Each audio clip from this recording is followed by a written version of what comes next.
Hi hello ನಮಸ್ಕಾರ. ನಾನು ನಿಮ್ಮ ಕೃಷಿ ಸ್ನೇಹಿತ ಕೃಷ್ಣ ಅನವಟ್ಟಿ. ನಮ್ಮ ಚಾನಲ್‌ಗೆ ನೀವು ಖಂಡಿತ ಸಪೋರ್ಟ್ ಮಾಡಿ, ಸಬ್ಸ್ಕ್ರೈಬ್ ಮಾಡ್ಕೊಳ್ಳಿ. ಯಾಕೆಂದ್ರೆ ನಾವು ಪ್ರತಿದಿನದ ಶುಂಠಿ ದರವನ್ನ ಅಪ್ಡೇಟ್ ಮಾಡ್ತಾ ಇರ್ತೀವಿ. ಸೊ ತಡ ಮಾಡೋದ್ ಬೇಡ, ವಿಡಿಯೋ ಶುರು ಮಾಡೋಣ. ಸೊ ಇವತ್ತು ಜೈಪುರ ಮತ್ತು ದೆಹಲಿಯಲ್ಲಿ ಸೊ ಏನ್ ರೇಟ್ ಇದೆ ಅಂತ ನೋಡ್ಕೊಂಡ್ ಬರೋದಾದ್ರೆ, ಜೈಪುರ ಮತ್ತು ದೆಹಲಿಯಲ್ಲಿ ಮೊದಲು 3200ರಿಂದ 3400 ಸೊ ಮಾರ್ಕೆಟ್ ದರ ಇತ್ತು.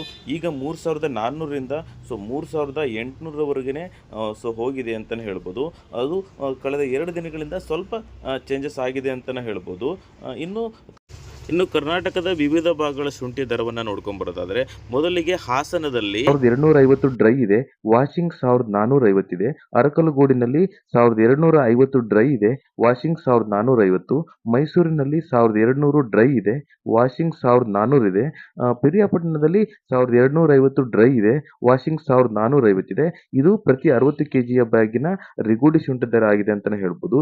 ಇನ್ನು ಹಿಮಾಚಲ ಶುಂಠಿ ನೋಡೋದಾದ್ರೆ, ಸೊ ಕಳೆದ ಒಂದು ವಾರದಿಂದ ಶುಂಠಿ ದರ ಕಡಿಮೆ ಇತ್ತು. ಸೊ ಒಂದು ವಾರಕ್ಕೆ ಹೋಲಿಸಿದ್ರೆ ಸ್ವಲ್ಪ ಪ್ರಮಾಣದ ಹಿಮಾಚಲ ಶುಂಠಿ ಒಂದು ₹2 ಜಾಸ್ತಿ ಆಗಿದೆ ಅಂತಾನೆ ಹೇಳ್ಬೋದು.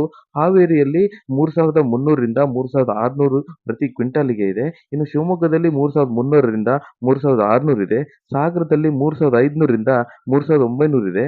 ಇನ್ನು ಶಿಕಾರಿಪುರದಲ್ಲಿ 3300ರಿಂದ 3600 ಪ್ರತಿ ಕ್ವಿಂಟಾಲಿಗಿದೆ ಅಂತಾನೆ ಹೇಳ್ಬೋದು. ಈ ಹಿಮಾಚಲ ಶುಂಠಿಯ ದರ ಯಾಕೆ ಹೆಚ್ಚಿಗೆ ಇರುತ್ತೆ ಅನ್ನೋದನ್ನ ತುಂಬಾ ವಿಡಿಯೋಗಳಲ್ಲಿ ನಾನು ಮೊದಲೇ ತಿಳಿಸಿದ್ದೇನೆ. ಖಂಡಿತ ಒಣಶುಂಠಿ ದರದ ಮೇಲೆ ಹಿಮಾಚಲ ಶುಂಠಿ ದರ ಒಂದು ಅವಲಂಬಿತವಾಗಿರುತ್ತೆ ಅಂತಾನೆ ಹೇಳ್ಬೋದು.